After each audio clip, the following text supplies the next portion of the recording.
आपका स्वागत है गांगुली टेक पर। मैं हूं संदीप गांगुली और आज हम लोग इस वीडियो में देखेंगे कि आपको PHP में गेट वेरिएबल का यूज़ करके यूज़र से इनपुट कैसे लेना है। यहाँ पे इनपुट लेने का जो तरीका है वो है आपका HTML में जो फॉर्म टैग होता है उसका यूज़ करके हम लोग इनपुट लेते हैं यूज़र से और फिर उसको PHP का जो स्क्रिप्ट होता है उसके ज़रिए हैंडल करते हैं। और वो कैसे करेंगे वही चीज़ हम लोग आज इस वीडियो में देखेंगे। तो उससे पहले आप देख लीजिए कि मैं यहाँ पे NetBeans IDE का यूज़ कर रहा हूँ और इसको कैसे इंस्टॉल करना है, इसमें कैसे प्रोजेक्ट बनाना है, ये मैंने अपने PHP के 19th नंबर की वीडियो में बताया है। अगर आपने वो नहीं देखा तो आप वो देख लीजिएगा और अगर आपको सब चीज़ें आती है तो आपको ये वीडियो देखने की ज़रूरत नहीं है। यहाँ पे जो प्रोजेक्ट मैंने बनाया उसका नाम मैंने गेट वेरिएबल रखा, उसमें मैंने 3 फाइल्स बनाई है। सबसे पहला हमारा ये देखिए handler.php, फिर index.php, फिर style.css जो कि एक CSS फाइल है। handler.php में हम वो कोड लिखेंगे जो कि आपका जो फॉर्म से डेटा आएगा उसको हैंडल करेगा। index.php में हमारा वो कोड लिखा हुआ है जिससे जो है यहाँ पे हमको ये फॉर्म टैग दिखाई देगा, उसमें हम डेटा को एंटर करके सबमिट बटन क्लिक करेंगे और डेटा जो है आपका ये handler.php पर फाइल पर पहुंच जाएगा। उसके बाद style.css में मैंने बेसिक सा कोड लिखा हुआ है, आप ये देख सकते हैं। तो सबसे पहला काम आपको ये करना है कि जो है ये आप इस वीडियो को पॉज करके ये जो index.php वाली फाइल है इसका कोड अपने जो टेक्स्ट एडिटर है या आप NetBeans अगर यूज़ कर रहे हैं उसमें आप लिख लीजिएगा। यहाँ पे मैं कुछ चीज़ें आपको एक्सप्लेन कर दूँ कि फॉर्म टैग में सबसे पहला मेथड एट्रीब्यूट क्या होता है। तो मेथड एट्रीब्यूट में आपको इक्वल टू गेट लिखना है जब आप PHP में गेट वेरिएबल का यूज़ करेंगे। एक और तरीका है इनपुट लेने का, उसे पोस्ट वेरिएबल कहा जाता है। तो अगर आप PHP में पोस्ट वेरिएबल का यूज़ कर रहे हो तो यहाँ पे पोस्ट लिखेंगे, लेकिन हम गेट यूज़ करें तो हम यहाँ पर गेट लिखेंगे। उसके बाद जो नेक्स्ट एट्रीब्यूट है वो आपका एक्शन एट्रीब्यूट। एक्शन एट्रीब्यूट में आपको वो वैल्यू लिखनी होती है डबल इन्वर्टेड कॉमा के अंदर और यहाँ पे आप उस PHP के फाइल का नाम लिखते हैं जब जिस पेज पे आपका ये डेटा पहुंचना चाहिए। मतलब इस फॉर्म टैग के अंदर जो इनपुट फील्ड के जरिए जो डेटा एंटर किया जाएगा वो जब सबमिट बटन क्लिक किया जाएगा तो ये जो डेटा है ये जिस पेज पे पहुंचेगा PHP के पेज पर उसका नाम आपको यहाँ पर लिखना है जो कि handler.php है, जो कि ये हमारा पेज है। और अगर मान लेते कि ऐसे handler.php अगर आप किसी फोल्डर के अंदर रखते हैं तो उस केस में आप फोल्डर का नाम लिखते हैं। एक बार जो है आप इस तरीके से / लगाते हैं, फिर आप PHP फाइल का काम करते हैं, जो कि हमने यहाँ किया नहीं है तो इसीलिए हमने यहाँ पे इस तरीके से नहीं लिखा। और ये चीज़ मैं आपको केवल एड्रेसिंग के बारे में बता रहा हूँ क्योंकि हमारा जो ये handler.php है ये एक ही फोल्डर में, तो इसलिए मैंने इस तरीके से लिखा है। तो उसके बाद क्या करना है, आप ये एग्जाम को आप देखिए मैंने ये रन करके रखा है। इसमें एक्सप्लोरर पे मैंने क्लिक किया, htdoc जो कि हमारा वेब डायरेक्टरी, इसमें आप देखिए गेट वेरिएबल करके फोल्डर बन के आ रहा है जो कि हमारा ये प्रोजेक्ट फोल्डर है। उसके अंदर ये तीनों फाइल एक ही जगह पर मौजूद है। अब जो है हम लोग अपना मेन काम शुरू करते हैं। तो सबसे पहले आप जो है NetBeans में व्यू पर जाइएगा, इसको फुल स्क्रीन पे कर लीजिएगा, इससे जो आपका आईडी फुल स्क्रीन पर आ जाएगा। और ये कोड जो है आप वीडियो पॉज करके जो है लिख लीजिएगा। यहाँ पे आप देखिए फॉर्म टैग है, फॉर्म टैग के अंदर मैंने टेबल टैग बनाया, उसमें फिर इनपुट टैग के जरिए सबसे पहले मैंने यूजर नेम लिखा और यहाँ पे आपको ये नेम एट्रीब्यूट में आपको एक नाम लिखना होगा और ये वो नाम होगा जो आपका इस इनपुट जो आप दे रहे हैं उसका वेरिएबल नेम की तरह एक्ट करेगा। उसका कैसे यूज़ करना हम लोग आगे इस वीडियो में देखेंगे। उसके बाद मैंने पासवर्ड के लिए एक इनपुट टैग बनाया और वहाँ पे मैंने उसका भी नेम एट्रीब्यूट में यूज़र पास दे दिया और उसके बाद मैंने यहाँ पे एक सबमिट बटन बनाया जिस इनपुट टैग के जरिए। तो अब जो है हम लोग इस जो हमारा ये पेज है इसको हम लोग ब्राउजर पर रन करके देखते हैं। उसके लिए आपको अपने कीबोर्ड पर जो है F6 दबाना है। जब आप दबाएंगे तो उससे ये देखिए वेब पेज में ओपन होके आ गया। तो इस तरीके से हमारा ये फॉर्म क्रिएट हो चुका है। यहाँ पे हम नेम देंगे, पासवर्ड देंगे, लॉगिन बटन पे क्लिक करेंगे और ये डेटा जो है आपका handler.php फाइल पे जाएगा, फिर वहाँ पे हैंडल होगा। तो अब जो है हम लोग handler.php फाइल पे अपना कोड लिखते हैं।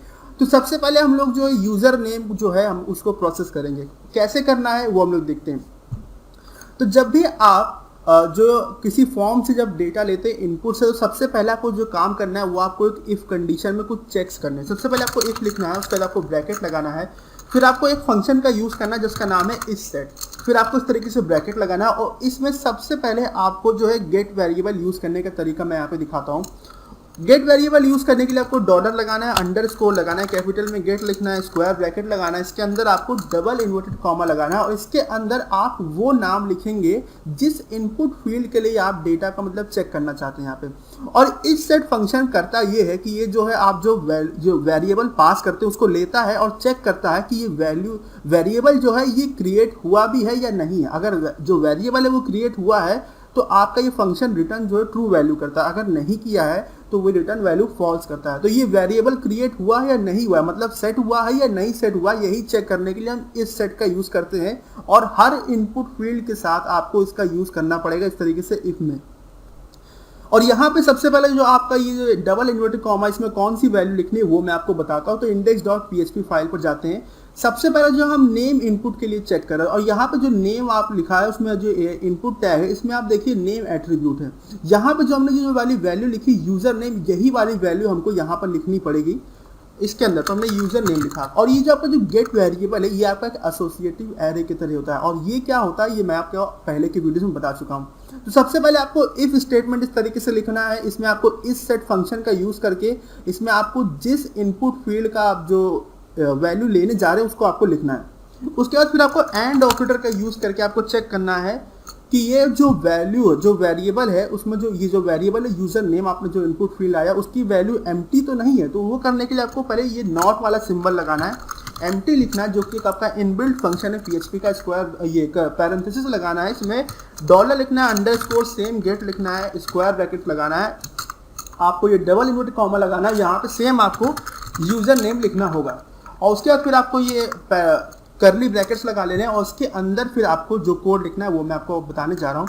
तो यहाँ पर देखिए हमने यूजर नेम करके एक पीएचपी फाइल में ये वेरिएबल बनाया है। अब इस जो यूजर नेम हमारा वेरिएबल है इसमें जो है हम ये वाली वैल्यू स्टोर करेंगे। तो सबसे पहले हमने ये चेक कर लिया कि जो वेरिएबल है वो क्रिएट हुआ है या नहीं हुआ इस सेट के जरिए, और साथ ही में कहीं जो ये वेरिएबल है उसकी वैल्यू जो है वो एम्प्टी तो नहीं है।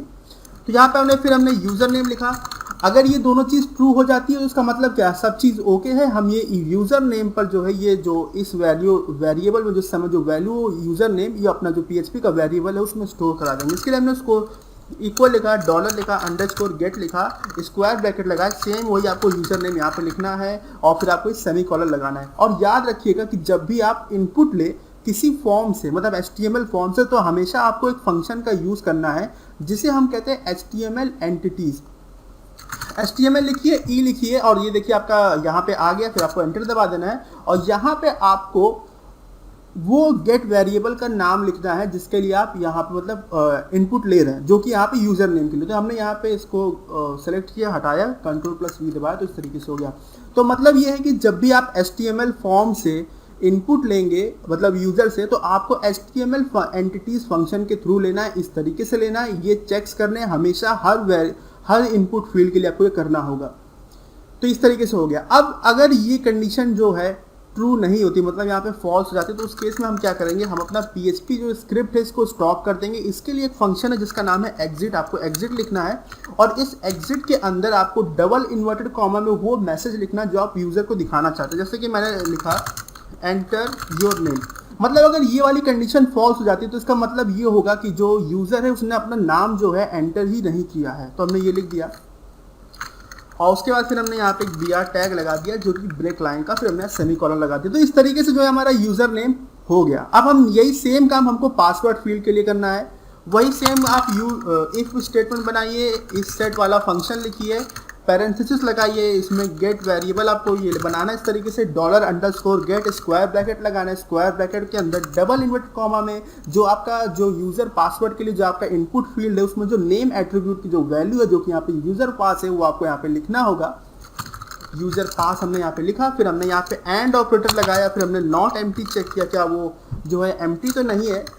अगर ये जो एम्प्टी वाला फंक्शन ही क्या करता है, ये आपका ये वेरिएबल लेता है, इसकी वैल्यू को चेक करता है। अगर जो है वेरिएबल की वैल्यू एम्प्टी होती है तो ये ट्रू रिटर्न करेगा, और अगर आपका जो है वेरिएबल की वैल्यू एम्प्टी नहीं है तो ये फॉल्स रिटर्न करेगा। और क्योंकि यहाँ पे नॉट ऑपरेटर लगा है तो जब ये फॉल्स रिटर्न करेगा तो वो ट्रू हो जाएगा, और जब ये ट्रू रिटर्न करेगा तो ये फॉल्स हो जाएगा।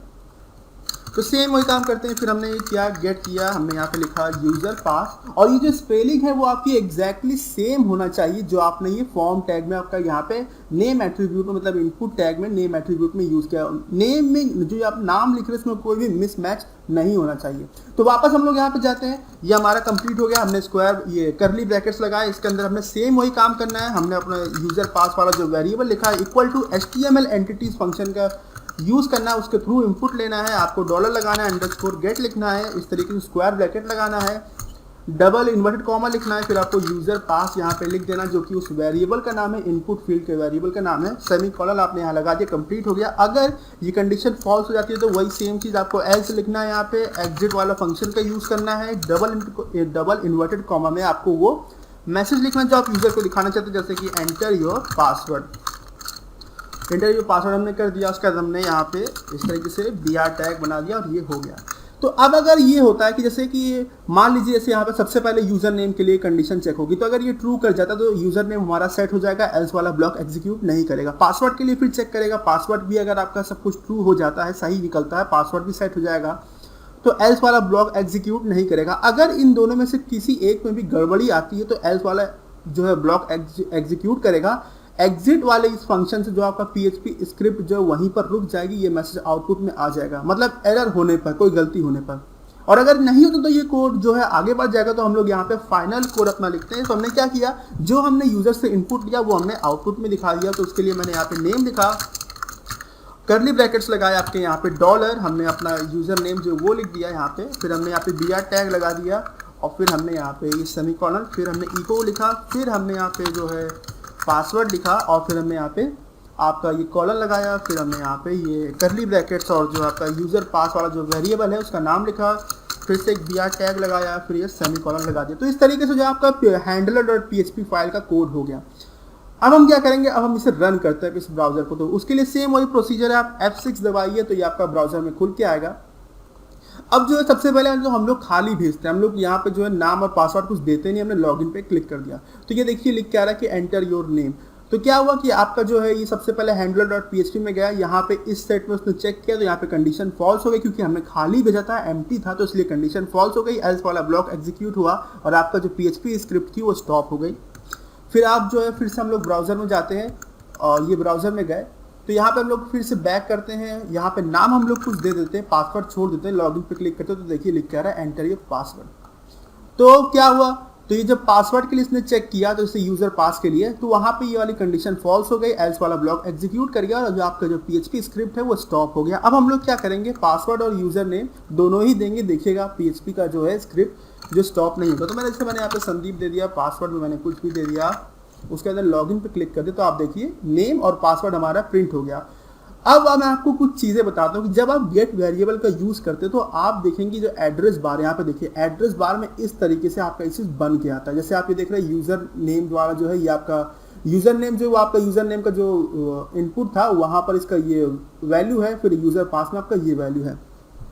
तो जब भी आप HTML के फॉर्म से PHP का जो आप गेट वेरिएबल यूज़ करके जब आप इनपुट लेंगे तो अगर आपका जो वो डेटा जो है अगर वो सेंसिटिव डेटा, जैसे कि अगर आपका पासवर्ड है या फिर आपका जो ATM कार्ड का कोई नंबर हो, तो इस तरह का अगर आप कोई सेंसिटिव डेटा अगर आप ले रहे हैं तो उस केस में आप गेट वेरिएबल का यूज़ नहीं करेंगे। जैसे यहाँ पर लोगों ने मेथड गेट लिखा है, इसका यूज़ आपको बिल्कुल भी नहीं करना है, आपको पोस्ट वेरिएबल का यूज़ करना है। गेट का यूज़ तभी आप करेंगे जब आपका आप जो इनपुट जो ले रहे हैं यूजर से वो सेंसिटिव टाइप का नहीं है, मतलब आप अगर कोई उसे देख भी ले तो उससे कोई प्रॉब्लम नहीं होगा। तो गेट वेरिएबल का यूज़ करके आपको पासवर्ड फील्ड का जो इनपुट नहीं लेना है PHP में, उसके लिए हम लोग पोस्ट का यूज़ करेंगे। और वो कैसे करना है वो नेक्स्ट वीडियो में हम लोग देखेंगे।